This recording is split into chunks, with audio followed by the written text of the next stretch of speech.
Ainda em pé, irmãos, abramos as nossas Bíblias na Epístola de Paulo aos Gálatas, no capítulo 1, versículos de 1 a 5. Gálatas, capítulo 1, versículos de 1 a 5.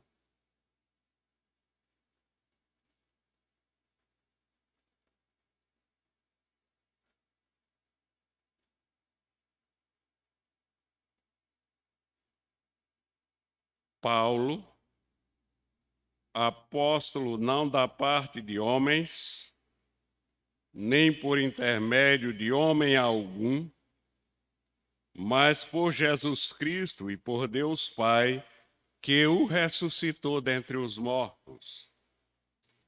E todos os irmãos meus companheiros, às igrejas da Galácia. Graça a vós outros e paz da parte de Deus, nosso Pai, e do nosso Senhor Jesus Cristo, o qual se entregou a si mesmo pelos nossos pecados, para nos desarraigar deste mundo perverso, segundo a vontade de nosso Deus e Pai, a quem seja a glória pelos séculos dos séculos. Amém. Oremos, meus irmãos. Pai nosso que estais nos céus, santificado seja o teu nome, Senhor. Ó Pai, ao abrirmos a tua palavra, pedimos que o teu Espírito ilumine o nosso entendimento. Livra-nos do erro, do orgulho e de todo falso evangelho.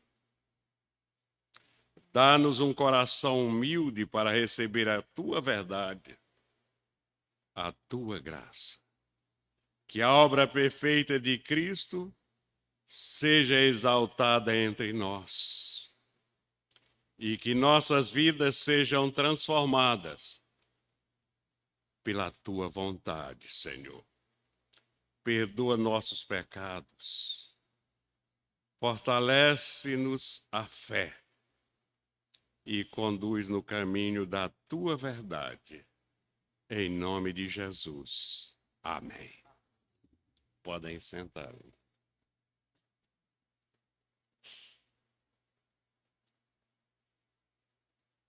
Hoje de manhã, a mensagem foi uma introdução ao livro de Gálatas.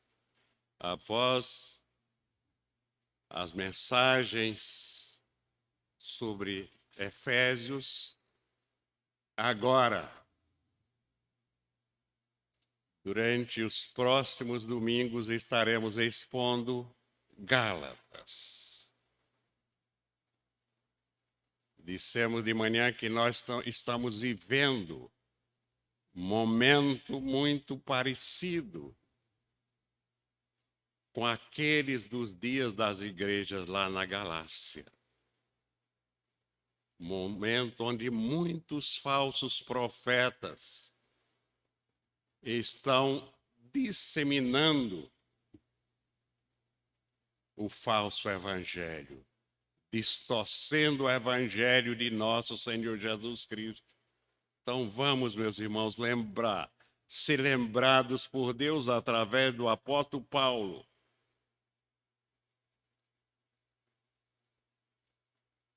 de que é pela justificação pela fé, por meio da graça de Deus, que nós, de fato, somos verdadeiros cristãos.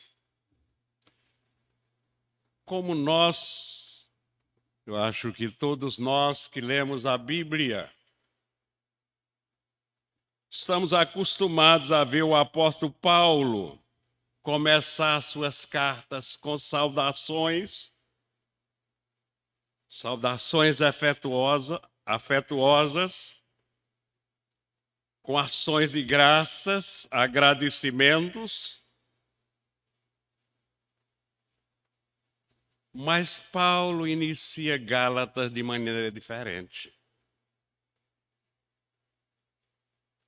Paulo, apóstolo, não da parte de homens, nem por intermédio de homem algum, mas por Jesus Cristo e por Deus Pai, que o ressuscitou dentre os mortos.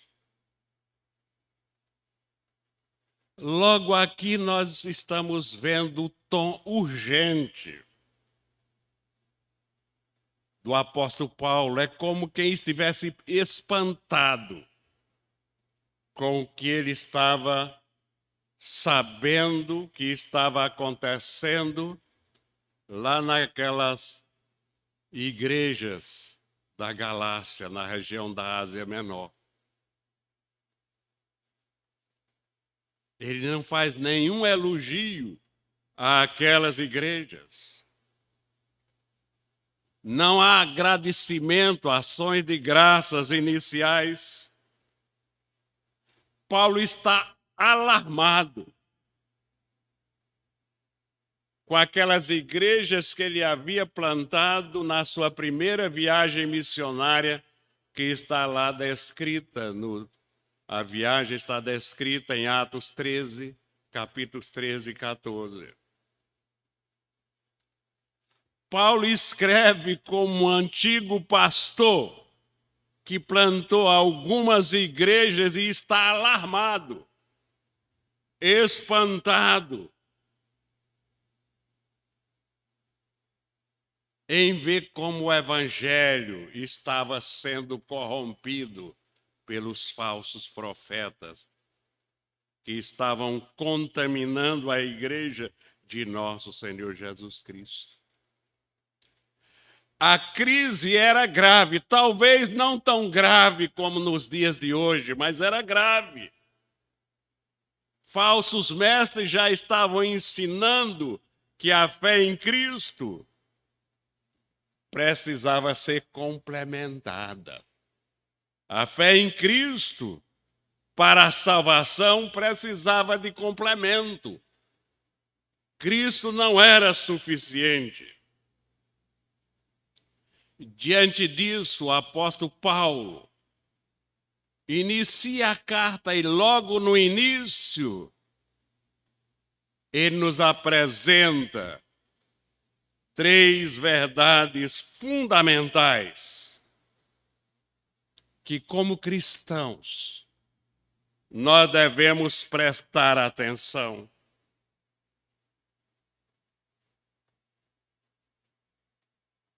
Ele começa falando sobre a autoridade do Evangelho.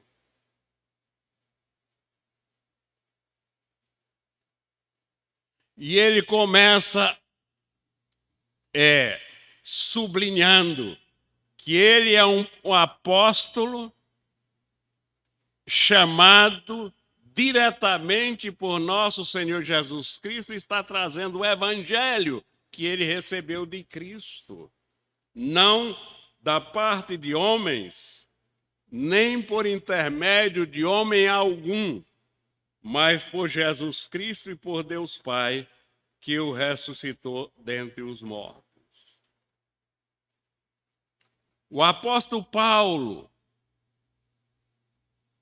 sublinha a segunda verdade que deve ser a característica do Evangelho. A igreja de nosso Senhor Jesus Cristo, que privilegia o verdadeiro Evangelho, é uma igreja que os irmãos têm comunhão uns com os outros. A comunhão na igreja, a obra completa de Cristo, deve ser observada cada dia por nós, seus seguidores. Essas 3 verdades, o apóstolo Paulo vai nos apresentar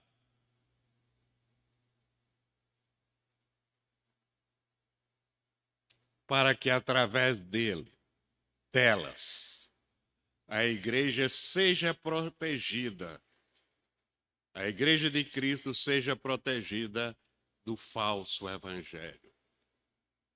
Que a igreja de Cristo tenha como alvo principal a pureza do evangelho. Já no versículo 1, Paulo deixa isso muito claro. Paulo começa defendendo a sua autoridade apostólica. Vem de Cristo. Porque Paulo começa defendendo a sua autoridade apostólica, dizendo que a porta não da parte de homens, mas por intermédio de nosso Senhor Jesus Cristo. Porque quando nós lemos bem direitinho o que aconteceu ali na região da Galácia, a primeira coisa que os falsos mestres começaram a falar foi tentando desacreditar o ministério de Paulo. Que Paulo não era um dos 12 que tinha andado com nosso Senhor Jesus Cristo. E aqui Paulo está nos mostrando que a primeira coisa que o inimigo faz é procurar desacreditar o pastor da igreja. É por isso que a Bíblia diz que o pastor deve ter uma vida irrepreensível para ter a autoridade que o apóstolo Paulo tinha de dizer: sede meus imitadores, como eu sou de Cristo. Diante de tudo isso, meus irmãos, eles procuravam corromper o evangelho de nosso Senhor Jesus Cristo. O nosso ministério é exercido não por um chamado humano, mas cada verdadeiro ministro da palavra de Deus, ele tem um chamado divino. Só assim ele pode receber de Deus o cuidado para levar uma vida irrepreensível. Isso aponta, meus irmãos, para um princípio fundamental da reforma protestante do século XVI. Muitos dos dias de hoje não têm prestado atenção à teologia reformada e por isso têm sido enganados pelos falsos profetas dos nossos dias. E a teologia reformada nos ensina que a nossa autoridade não está em nós, não está nos homens. A autoridade do pregador da palavra de Deus está na palavra de Deus, a sua revelação, a revelação de Deus ao homem. O evangelho, meus irmãos, tem sido prejudicado há muito tempo. Até mesmo teólogos que se apresentavam como calvinistas diziam que o pregador do evangelho tem que ter a Bíblia numa mão, um jornal na outra. Na época que eu fiz o seminário, o professor de homilética enaltecia isso. Para que o jornal do dia? Para pregar o Evangelho. O que nós aprendemos na teologia reformada é o que o Evangelho não é produto da cultura. Muito pelo contrário, o Evangelho é contra a cultura do mundo. O Evangelho que vem de Deus nos livra deste mundo mau, do presente século mau. O Evangelho que nós devemos pregar vem da revelação de Deus, isto é, vem do próprio Deus, com toda a pureza que nós recebemos através da sua palavra. Como disse o nosso irmão João Calvino, a ressurreição de Cristo é o selo público de Deus sobre a obra redentora de Cristo. Se Cristo ressuscitou, diz a palavra de Deus, o Evangelho é verdadeiro. O Evangelho de Cristo é verdadeiro. Imagine, meus irmãos, o pregador da palavra se apresenta como embaixador do rei. O embaixador não fala por si mesmo. Ele fala pelo rei.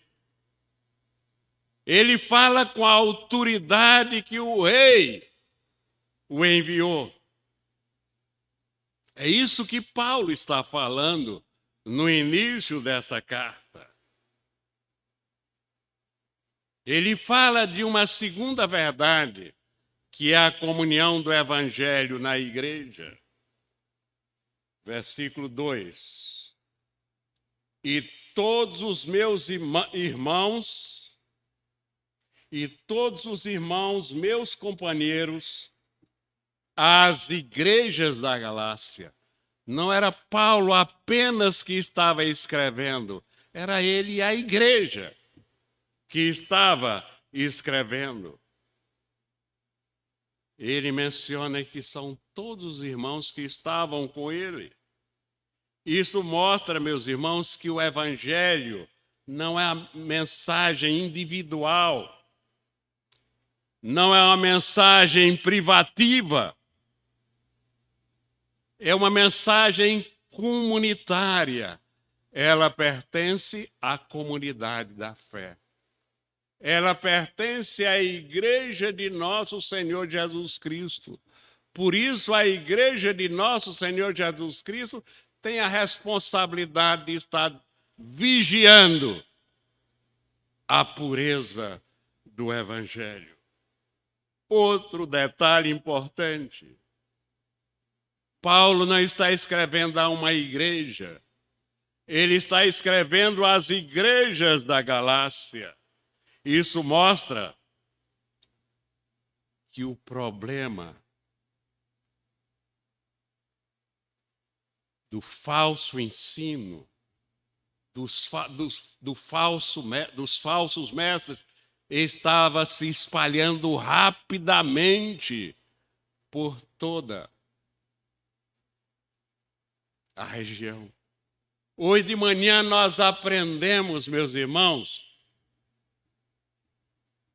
que o pecado, a impureza, ela contamina.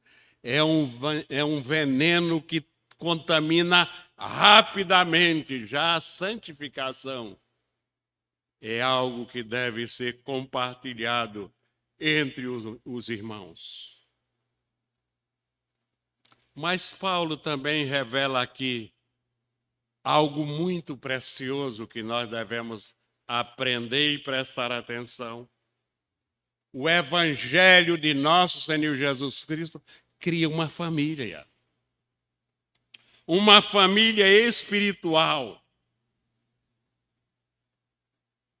E esta família espiritual é a Igreja de Cristo, uma comunidade formada por Deus, formada pela soberana graça de Deus. Como afirma a teologia reformada, A igreja é a comunidade dos redimidos. Redimidos que se reúnem pela palavra e pelo Espírito. O Evangelho nunca cria cristãos isolados. O Evangelho cria a igreja viva, onde a igreja vive em comunhão uns com os outros e onde o Evangelho de Cristo é pregado fielmente. Por isso, é uma igreja que é preservada por Deus até o dia da volta de nosso Senhor Jesus Cristo. A graça e a paz vem da redenção, como o apóstolo Paulo está colocando aqui no versículo 3. A graça a vós outros e paz da parte de Deus nosso Pai e do nosso Senhor Jesus Cristo. Esta saudação, a graça e a paz, é o coração do Evangelho. São dois termos que assumem toda a obra da salvação. Graça e paz. Graça é favor imerecido de Deus para pecadores.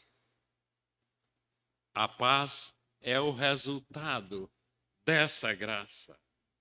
Então, meus irmãos, a ordem importante apresentada pela Bíblia da saudação que os cristãos devem dar um ao outro é primeiro a graça e depois a paz. Sem graça não há paz. Então, primeiro graça, depois paz. Sem graça não há paz com Deus.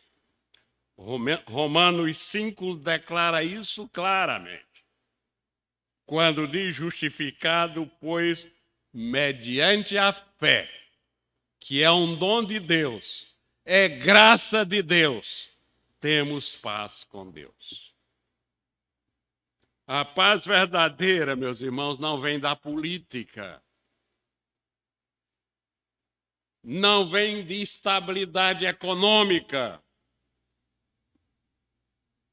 Não vem apenas de momento de ausência de conflitos. A paz verdadeira vem por meio da nossa reconciliação com Deus por causa de Cristo Jesus, nosso Senhor.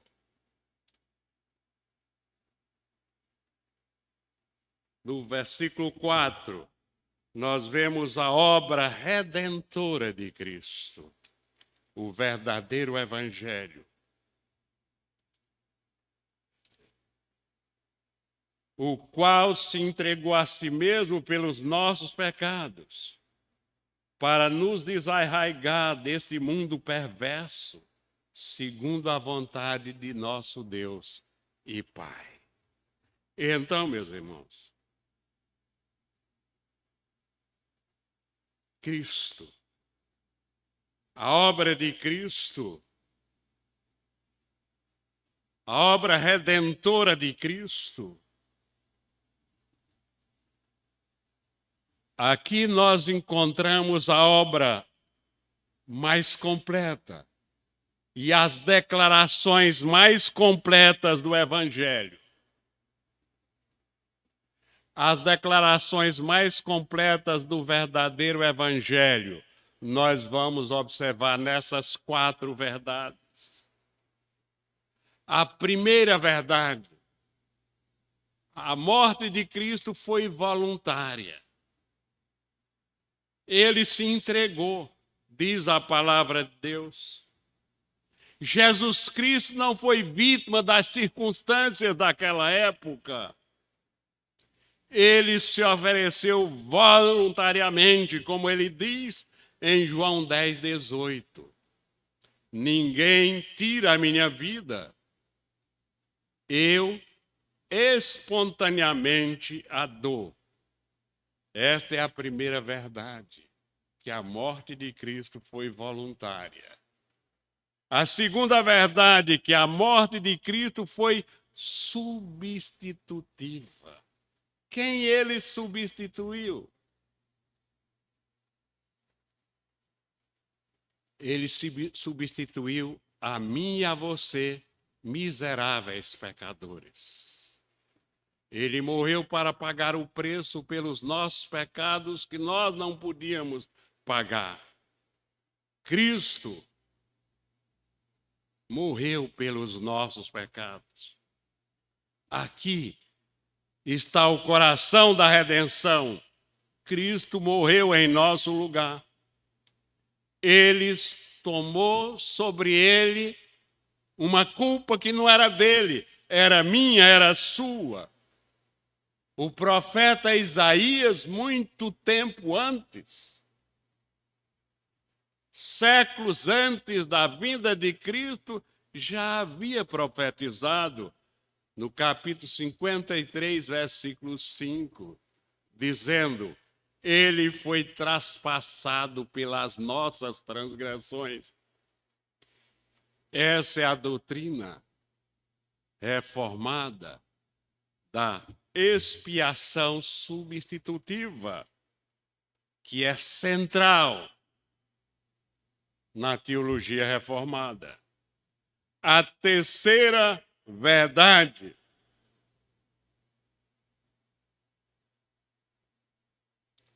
a morte de Cristo tem um propósito libertador. O texto diz: para nos desarraigar deste mundo perverso.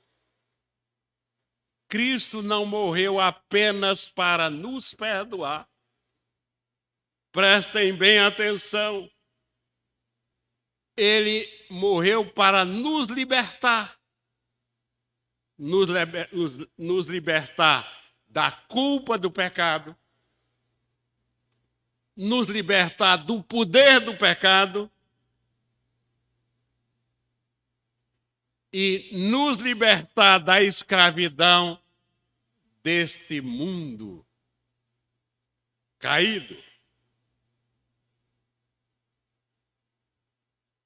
Numa frase simples, nós aprendemos que o Evangelho não apenas perdoa, mas ele transforma. Nós não somos mais aquela pessoa que éramos antes, agora somos uma nova criatura, transformada, vivendo de maneira diferente.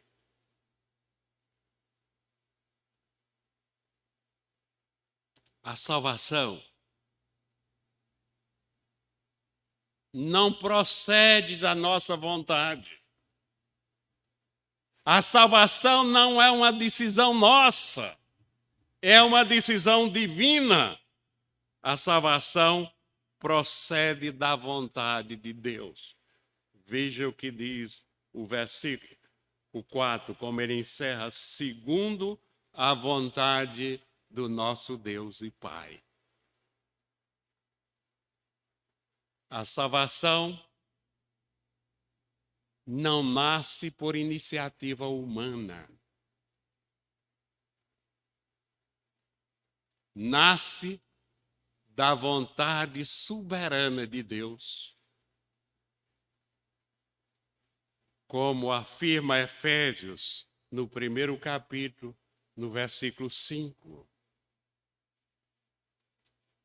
Ele nos predestinou antes da fundação do mundo segundo o beneplácito da sua vontade.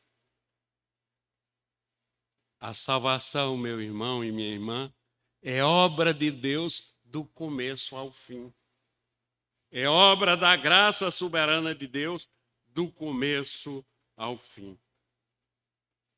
No versículo 5.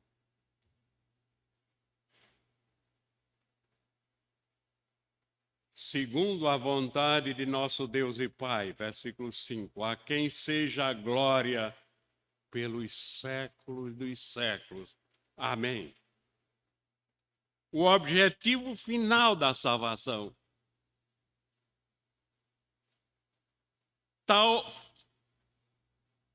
Paulo termina com uma doxologia, uma exaltação de Deus, nos lembrando algo que é essencial para nosso conhecimento, que o objetivo final do Evangelho não é a nossa felicidade.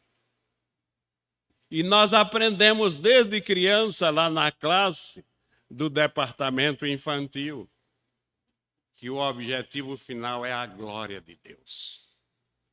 O que nós aprendemos lá no Catecismo de Westminster? Que o fim principal do homem é glorificar a Deus e gozá-lo para sempre. Então, meus irmãos, logo nesses primeiros versículos da carta aos Gálatas, nós aprendemos que o Evangelho vem de Deus. O Evangelho cria a Igreja de Deus. E esse Evangelho traz a graça e a paz. E esse Evangelho é a obra substitutiva de Cristo. E aprendemos que o Evangelho existe não para a glória de homens, mas para a glória de Deus. Qualquer mensagem que acrescente algo ao que a Bíblia está nos ensinando, deixa de ser evangelho. Como aplicar tudo isso que nós aprendemos através do apóstolo Paulo, aprendemos de Deus?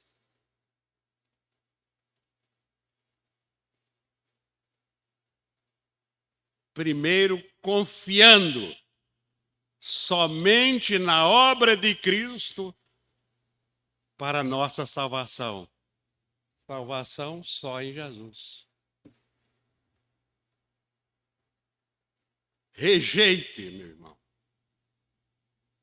Viva a vida de um cristão verdadeiro, rejeitando qualquer ensino que acrescente méritos humanos ao Evangelho.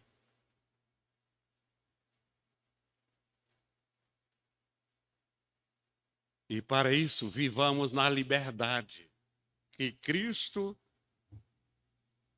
conquistou para nós. E como nós podíamos resumir esta mensagem numa frase? É difícil, mas nós vamos tentar nos aproximar. O Evangelho, meus irmãos, não é o que nós fazemos por Deus. O Evangelho é o que Cristo fez por nós. E o que Cristo fez por nós é suficiente para nos salvar eternamente. Curvemos as nossas cabeças e oremos ao nosso Deus.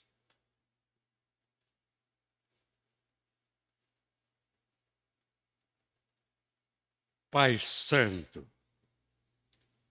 nós te louvamos, Senhor, pela obra perfeita de Cristo. Obrigado, Senhor, porque ele se entregou por nossos pecados, para nos libertar deste mundo perverso. Por isso nós não andamos de acordo com as coisas deste mundo. Graças à tua graça, ó Pai, guarda a tua igreja de todo falso evangelho. Ensina-nos a descansar somente na tua graça. Ensina-nos a viver somente para a tua glória. Que nossas vidas, Senhor, reflitam a liberdade que encontramos em Cristo. É em nome dele que nós te oramos, hoje e sempre. Amém.